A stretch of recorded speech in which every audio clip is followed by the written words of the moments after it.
This is Action News. Good evening, everyone. I'm Randall King. Sue Abrams has the night off. On top tonight, a political race is gearing up in the city of Florence. Just hours ago, an announcement was made that some people have been waiting to hear. Longtime running Mayor Cooper Tedder announced he'll be running for the job again. Tedder made that announcement before a standing room only crowd of supporters and the media. He says despite his past mistakes, he's looking for a bright future. I will accept the sole responsibility for my actions. And I will talk to as many people as possible and necessary in my caring, sincere way and say, hey, I've made some mistakes, and I'm sorry, and I have no defense, but I'm ready to go for the future, and I've got my act in order. Tedder says he'll run an active campaign on his way to the Democratic primary, which will be March 3rd. Well, meanwhile, the man Tedder lost to 4 years ago says he likes the job of mayor, and close friends say he'll run again. Rocky Pierce has been hinting that he has every intention of going for another term, and he told us today he's not worried about Tedder's challenge. We want to create jobs, and we've done that. We told them we're going to create some new excitement in Florence and put pride back in the community, and we've done that. We're going to run the same kind of campaign, intend to run the same kind of campaign as we did last time, a people-oriented campaign. The mayor is expected to officially kick off his campaign in a few weeks. And it looks like the people of Pamplico are going to stay with their incumbent mayor. Town elections were held today, and Mayor Dozier Munn decided to run again. That turned out to be a good choice for him as he beat out challenger Lucius Eady by some 25 votes. Meanwhile, 6 people were elected to the town council. The winners are seen here. Beth Hyman and Howard Thomas won their seats without opposition. Well, whoever gets that job of Florence mayor we were talking about will inherit the downtown development project. And today, City Council took another step towards completing its goal. A 3-acre site in the heart of the shopping district was donated to the city. And if things go as planned, it could keep city taxes a little lower. At the heart of this tract of land is the old McLeod Infirmary, a building with a lot of memories and a strategic location for city planners. The city wants this area to be more attractive for shoppers and developers, so they'll tear down most of the buildings except the nursing home and the original part of the infirmary. But from here on back, the city plans to demolish this part of the old infirmary and open it up for even more public parking like this. They hope more parking will bring more business to the downtown area. Business has already picked up on nearby Evans Street, which is only the first phase of the downtown project.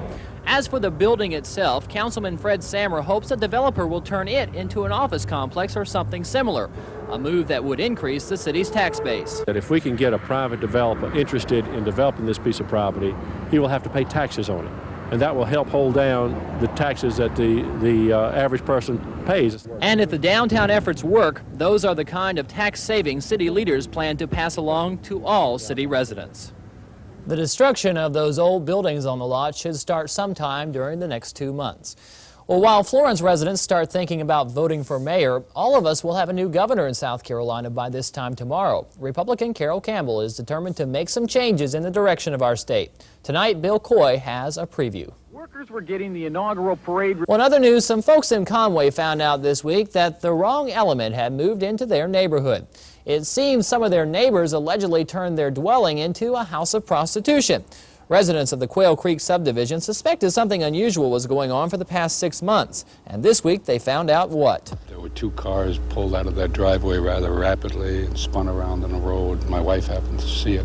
As a matter of fact, one of them stopped and told her, "Did you know you had a house of prostitution?" No, they didn't say that.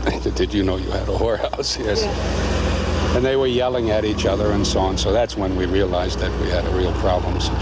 I'm always up early, and 5, 6 in the morning, and the cars were coming and going, and I just thought they had peculiar jobs with peculiar hours, and quite obviously that's what they had. When Horry County Police moved in, they arrested 51-year-old Charles Odell and his wife Mary for operating a house of prostitution. While those charges are still pending, residents say they want the Odells to move out. Back in Florence, state arson investigators are trying to find out what caused a furniture store fire early this morning. When firefighters first arrived, they found the Smith & Smith household sales building engulfed in flames. After getting there at 2:30 a.m., they worked for an hour to keep the blaze from spreading. The store manager says nearly $60,000 worth of furniture was lost, and officials say the fire burned more quickly than a normal fire. And federal officials have made an arrest in that hotel fire in Puerto Rico that left 96 people dead. Bill Greenwood reports. The amount of deaths in South Carolina caused by drunk drivers has reached alarming numbers, and tonight in Hartsville, some concerned residents met to try and tackle that problem. Mothers Against Drunk Drivers met in an effort to strengthen local support and start an official chapter in Darlington County. MAD members say South Carolina has one of the worst death rates in the nation. Crashes nationally, the deaths nationally are decreasing for the drunk driver, but in South Carolina they have increased. And I have been told that we are number 3 now in the nation for highway fatality. And I'm afraid if something is not done, if it's not done very quickly, that we will be number 1 in this very nation. Darlington County has until January 26th to start a MAD chapter. While we were enjoying some warmer than usual temperatures, our friends across the ocean are getting more than a little bit of winter's fury. They say it's one of the coldest winters in memory, and it's doing more than just causing shivers. At sea, ice-clogged waterways have trapped some Swedish vessels, and in some major cities, snow has slowed down mass transit and airport traffic. Avalanches have been reported in parts of the Soviet Union, and the bad weather has also claimed many lives. So the next time you think about saying, Steve, this weather's really too cold, remember that, right? Well, in fact, winter-like conditions were hard to find anywhere across the nation today. It was nice out there. Even up in the Dakotas, they were having record-setting temperatures in the 50s and 60s, even warmer than some portions of Texas, where they're about to get some snow and some freezing rain earlier today. So it's really been a very mild day across. You know, Rick Henry stays extra busy during the football season on Friday nights, but basketball season he likes better because 2 nights out of the week he gets to be jumping all around town, right? Right, Tuesday and Friday nights they come at us, and we've got some more of those hot highlights. Busy stuff. On tonight's high school basketball this month. Those bannings for cocaine hurt Houston Rockets, you think? Oh, yes, 2 of their top players, and it's going to be tough for them the rest of the way. All right, we'll be right back.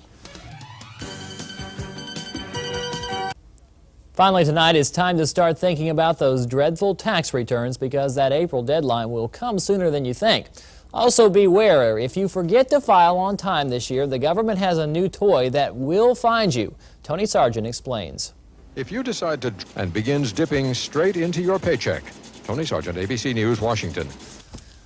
What will they think of next? That's our report for tonight. Join Clay Williams in the morning for your first look at local news. I'm Randall King. Thank you for joining us. Have a good evening.